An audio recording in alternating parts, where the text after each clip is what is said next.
Hi guys, welcome back. നമ്മൾ discuss ചെയ്യാൻ വേണ്ടി പോകുന്നത് ലിവിംഗ് വേൾഡ് എന്ന് പറയുന്ന ചാപ്റ്ററിലെ കുറച്ച് ഇമ്പോർട്ടന്റ് ആയിട്ട് നിങ്ങൾ ചെയ്തിരിക്കേണ്ട ക്വസ്റ്റ്യൻസ് ആണ്. നമുക്ക് തുടങ്ങാം. അപ്പൊ ഒന്നാമത്തെ ചോദ്യം എന്താണ്? Mayor proposed which type concept of species? Mayor പറയുന്നത് ഏത് സ്പീഷീസ് കോൺസെപ്റ്റിനെ പറ്റിയാണ്? ഇത് നമുക്ക് എവിടുന്ന് മനസ്സിലാക്കാൻ സാധിക്കും? ആ ഓദറിനെ പറ്റിയുള്ള ഇൻട്രഡക്ഷൻ ഭാഗത്ത് നിന്ന് എടുത്ത ചോദ്യമാണ്. ഇതിന്റെ കറക്റ്റ് ആയിട്ടുള്ള ആൻസർ എന്ന് വെച്ചാൽ ഓപ്ഷൻ നമ്പർ 2 ആണ്. ബയോളജിക്കൽ കോൺസെപ്റ്റ് ആണ് പറഞ്ഞു തരുന്നത്. അത് കൃത്യമായിട്ട് ആ ഒരു ഓദറിന്റെ അവിടെ തന്നിട്ടുണ്ട്. അത് ചോദിക്കുക തന്നെ ചെയ്യും. അത് ചോദിച്ചിട്ടുമുണ്ട്. 2025 ഓദറിന്റെ ഭാഗത്തുനിന്ന് ചോദിച്ചിട്ടുണ്ട്. സോ ഇത് വളരെ ഇമ്പോർട്ടന്റ് ചോദ്യമാണ്. The answer will be option number 2 ആയിരിക്കും കേട്ടോ. ബയോളജിക്കൽ കോൺസെപ്റ്റ് ആയിരിക്കും പറഞ്ഞു തരുന്നത്. അപ്പൊ അടുത്ത ഒരു ചോദ്യം എന്താണ്? The term systematic was introduced by. ആരാണ് സിസ്റ്റമാറ്റിക് എന്ന് പറയുന്ന ടേം ഇൻട്രൊഡ്യൂസ് ചെയ്തത്? ആരാണ് പറയൂ സിസ്റ്റമാറ്റിക് എന്ന് പറയുന്ന ടേം ഇൻട്രൊഡ്യൂസ് ചെയ്തത്? അത് ലിനേയസ് ആണ്. ആരാണ്? അത് ലിനേയസ് ആണ് ഇൻട്രൊഡ്യൂസ് ചെയ്തത്. അപ്പൊ അടുത്ത ഒരു ചോദ്യം, the group of organisms that closely resemble each other and freely interbreed in nature. ഏതാണ്? അത് സ്പീഷീസിന്റെ ഒരു ഡെഫിനിഷൻ ആണ്. ദ ആൻസർ ഈ സ്പീഷീസ്. കാരണം സ്പീഷീസിന് മാത്രമേ എന്ത് ചെയ്യാൻ പറ്റത്തുള്ളൂ? അവർക്ക് ഇന്റർബ്രീഡ് ചെയ്തിട്ട് ഒരു ഫെർട്ടൈൽ ആയിട്ടുള്ള ഓഫ്സ്പ്രിങ്സിനെ കൊണ്ടുവരാൻ ആർക്കേ പറ്റത്തുള്ളൂ? സ്പീഷീസിനെ പറ്റത്തുള്ളൂ. അതാണ് ആ ഒരു ചോദ്യത്തിന്റെ ഉത്തരം എന്ന് പറയുന്നത്. അടുത്ത ചോദ്യം എന്താണ്? The term taxon refers to. ടാക്സോൺ എന്ന് പറയുന്ന ടേം എന്തിനെയാണ് റെഫർ ചെയ്യാം? നെയിം ഓഫ് എ സ്പീഷീസ് ആണോ? സ്പീഷീസിന്റെ നെയിം ആണോ? അല്ല. സ്പീഷീസിന്റെ നെയിം എന്ന് പറഞ്ഞാൽ പാന്തീറ, ലിയോ അതുപോലെ സാപ്പിയൻസ്, അതൊക്കെയാണ് സ്പീഷീസിന്റെ നെയിം എന്ന് പറഞ്ഞാൽ. അതല്ല. നെയിം ഓഫ് ജീനസ് ആണോ? ജീനസിന്റെ നെയിമോ അല്ല. പകരം എന്താണ്? അതൊരു taxonomic group of any rank ആണ്. Taxonomic group of any rank ആണ്. Taxonomic group of any rank ആണ്. ഈ ഒരു ചാപ്റ്ററിന്റെ ക്വസ്റ്റ്യൻ സ്പീഡിൽ പറയുന്നതിന്റെ കാരണം എന്തുകൊണ്ടാണ്? ഇത് വളരെ സിമ്പിൾ ചാപ്റ്റർ ആണ്. നിങ്ങൾക്ക് ഇത്രയും പോലും ഒരു സംസാരിക്കേണ്ട ആവശ്യം വരുന്നില്ല അവിടെ, സിമ്പിൾ ആയതുകൊണ്ട്. അപ്പൊ അടുത്ത ചോദ്യം എന്താണ്? Which of the following correct name? ഏതാണ് കറക്റ്റ് നെയിം? പറയൂ. അതായത് ആദ്യത്തെ പേര് ജീനസ് നെയിം ആയിരിക്കണം. അത് സ്റ്റാർട്ട് ചെയ്യുന്നത് ഒരു ക്യാപിറ്റൽ ലെറ്ററിലായിരിക്കണം. രണ്ടാമത്തെ നെയിം എന്ന് പറഞ്ഞാൽ ജീനസിന്റെ നെയിമാണ്. അത് സ്റ്റാർട്ട് ചെയ്ത് എങ്ങനെയാണ്? അത് സ്റ്റാർട്ട് ചെയ്തത് സ്മോൾ ലെറ്ററിലാണ്. അവസാനം വേണമെങ്കിൽ ഓതറിന്റെ പേര് കൊടുക്കാം. അപ്പൊ തന്നിരിക്കുന്ന ഒന്നാമത്തെ ഓപ്ഷൻ തെറ്റാണോ? ഒന്നാമത്തെ ഓപ്ഷൻ കറക്റ്റ് ആണ്. രണ്ടാമത്തെ ഓപ്ഷൻ തെറ്റാണ്. കാരണം രണ്ടാമത്തെ ഓപ്ഷനിൽ രണ്ടാമത്തെ പേരെന്താണ്? രണ്ടാമത്തെ പേര് തുടങ്ങിയിരിക്കുന്നത് ക്യാപിറ്റൽ ലെറ്ററിലാണ്. അപ്പൊ തെറ്റാണ്. സോ രണ്ടാമത്തെ ഓപ്ഷൻ തെറ്റാണ്. അപ്പോൾ ഓൾ ഓഫ് ദ എബോവ് വരത്തില്ലല്ലോ. പിന്നീട് ഓപ്ഷൻ 1 ആണോ 3 ആണോ? രണ്ടും കറക്റ്റ് ആണ്. പക്ഷെ കുറച്ചും കൂടെ കറക്റ്റ് ആയിട്ടുള്ളത് ഓപ്ഷൻ നമ്പർ 3 ആണ്. ഞാൻ ഓപ്ഷൻ നമ്പർ 3 മാർക്ക് ചെയ്തു. കാരണം അവിടെ ഓദറിന്റെ പേരും കൂടെ എന്ത് ചെയ്തിട്ടുണ്ട്? അബ്രിവേറ്റഡ് ഫോമിൽ കൊടുത്തിട്ടുണ്ട്. സോ ഞാൻ അത് കറക്റ്റ് ആൻസർ മാർക്ക് ചെയ്തിട്ടുണ്ട്. അടുത്ത ചോദ്യം എന്താണ്?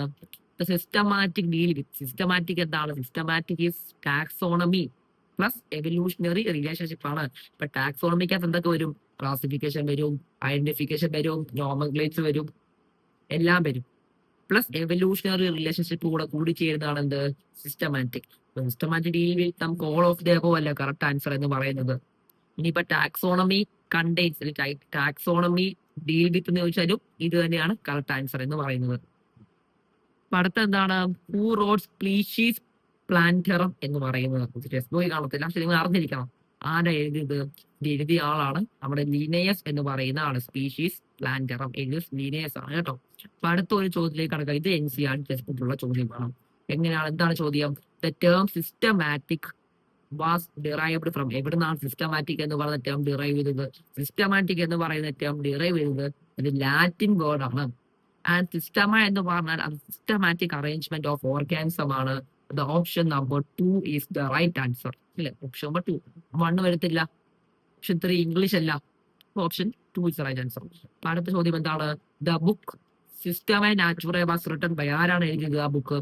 നമുക്ക് കൃത്യമായിട്ട് അറിയാം. NCERT വായിച്ചവർക്ക് എല്ലാവർക്കും അറിയാം. അത് ലീനേയസ് ആണ്. അത് ലീനേയസ് ആണ്. അത് ലീനേയസ് ആണ് എഴുതിയത്. അപ്പൊ അടുത്ത ചോദ്യം എന്താണ്? Which of the following taxonomic category of house fly is incorrectly matched. ഇത് എവിടുന്നാണ് ചോദിച്ചത്? ഇത് ആ ലാസ്റ്റ് വരുന്ന ടേബിളില്ലേ, ബോക്സ്. ആ ബോക്സിൽ നിന്ന് വന്ന ചോദ്യമാണ്. വളരെ ഇമ്പോർട്ടന്റ് ആയിട്ടുള്ള ഒരു ബോക്സ് ആണ്. അപ്പൊ എന്താണ് ഒന്നാമത്തെ? Genus Musca domestica. House fly എന്ന് പറഞ്ഞാൽ എന്താണ്? മസ്ക ഡൊമസ്റ്റിക്കയാണ്. സോ മസ്ക എന്താണ്? ജീനസ് നെയിം ആണ്. കറക്റ്റ് സ്റ്റേറ്റ്മെന്റ് ആണ്. രണ്ടാമത്തെ എന്താണ്? മസ്സിയുടെ അതിന്റെ ഫാമിലിയാണ്. കറക്റ്റ് ആണ്. ഓർഡർ എന്ന് പറഞ്ഞാൽ പ്രൈമേറ്റ് ആണോ? ഇത് ഹ്യൂമന്റെ ഓർഡറിലെ ഹോമോസാപ്പിയൻസിന്റെ ഓർഡറിലെ പ്രൈമേറ്റ എന്ന് പറയുന്നത് തീർച്ചയായിട്ടും. ഇതിന്റെ ഓർഡർ എന്താണ്? ഏഹ് ഈ ഒരു ഹൗസ് ഫ്ലൈയുടെ ഓർഡർ എന്താണ്? അതെന്താണ്? അത് ഡിപ്തേറയാണ് അല്ലേ? അപ്പൊ നമുക്ക് ഇൻകറക്ട്ലി മാച്ച് ഏതാണ്? Option number 3 is right answer. Option 4 correct അല്ലേ? ക്ലാസ് ഇൻസെക്ട് അല്ലേ? ക്ലാസ് ഇൻസെക്ട് ഏത് ഫൈലമാണ്? ഫൈലം ആർത്രോപോഡയാണ്. ഏത് കിണ്ടമാണ്? കിണ്ടം അനിമേലിയയിലാണ്. ഓക്കെ. അപ്പൊ അടുത്ത ചോദ്യം എന്താണ്? Which of the following organism is not correctly matched with this category? കാറ്റഗറിയുമായിട്ട് തെറ്റായിട്ടുള്ളത് which is not correctly matched എന്നാണ് ചോദിച്ചിരിക്കുന്നത്. ഓപ്ഷൻ 1 ഏതാണ്? ഹ്യൂമൻ എന്ന് പറഞ്ഞ sapien species specific epithet species ആണോ? പറഞ്ഞാണ് ഹ്യൂമൻസിന്റെ സ്പീഷീസ് നെയിം ആണ് എന്ത്? സാപ്പിയൻസ് എന്ന് പറഞ്ഞാൽ ഹോമോസാപ്പിയൻസ് അല്ലേ? അപ്പൊ അടുത്ത ലയൺ പാന്തീറ എന്ന് പറയുന്നത് ജീനസ് ആണോ? എന്താ ലയൺ? ലയൺ എന്ന് പറഞ്ഞാൽ പാന്തീറ ലിയോയാണ്. അതിൽ തന്നെ പാന്തീറ എന്ന് പറഞ്ഞാൽ അതിന്റെ ജീനസ് നെയിം ആണ്. കറക്റ്റ് സ്റ്റേറ്റ്മെന്റ് ആണല്ലോ. ക്യാറ്റിന്റെ ജീനസിന്റെ പേരാണ് ഫെലിഡേ. ഫെലിഡേ എന്ന് പറഞ്ഞാൽ ക്യാറ്റിന്റെ ഫാമിലിയാണ് ഫെലിഡേ. മനസ്സിലായോ? ക്യാറ്റിന്റെയും ലയന്റെ ഒക്കെ ഫാമിലിയാണ് എന്ത്? ഫെലിഡേ എന്ന് പറയുന്നത്. Option number 3 is the right answer which is wrong. Option അടുത്ത ക്വസ്റ്റ്യൻ എന്താണ്? Who is regard as the Darwin of 20th century? നമുക്ക് എല്ലാവർക്കും അറിയാം. അത് ആരാണ്? അത് നമ്മുടെ ഏണസ്റ്റ് മേയർ ആണ്. ആരാണ്? ഏണസ്റ്റ് മേയർ ആണെന്ന് എല്ലാവർക്കും അറിയാവുന്ന കാര്യമാണ്. അപ്പൊ അടുത്ത ചോദ്യം എന്താണ്? Which of the following animal is correctly matched with the correct taxonomic category? Tiger എന്ന് പറയുന്നത് പാന്തീറ ആണ്. ടൈഗർ പാന്തീറയാണ്. പാന്തീറ ടിഗ്രിസ് എന്നാണ് അറിയപ്പെടുക. പാന്തീറ അതിന് ജീനസ് ആണോ? ആണ്. ഇത് തന്നെയല്ല കറക്റ്റ് സ്റ്റേറ്റ്മെന്റ്. ഒന്നാമത്തെ തന്നെ നമുക്ക് കറക്റ്റ് ആൻസർ കിട്ടിയല്ലോ. ഒന്നാമത്തെയാണ് കറക്റ്റ് സ്റ്റേറ്റ്മെന്റ്. രണ്ടാമത്തെ സൊളാനം ചൈനറോസോ. സൊളാനം എന്ന് പറഞ്ഞാൽ നിങ്ങൾ ചൈനറോസ് ആവുക. ചൈനറോസ് ഹിബിസ്കസ് അല്ലേ? ആൻഡ് നമ്മുടെ ചോദ്യങ്ങൾ കഴിഞ്ഞിട്ടുണ്ടായിരുന്നു. അപ്പൊ എല്ലാവർക്കും ഈ ഒരു വീഡിയോ ഉപകാരപ്പെട്ടു എന്ന് വിചാരിക്കുന്നു. ഇനിയും ഇതുപോലത്തെ വീഡിയോ വേണമെന്നുണ്ടെങ്കിൽ കമന്റ് ബോക്സിൽ പറയാവുന്നതാണ്. നമുക്ക് അടുത്തൊരു വീഡിയോവുമായിട്ട് കാണാം. Thank you guys.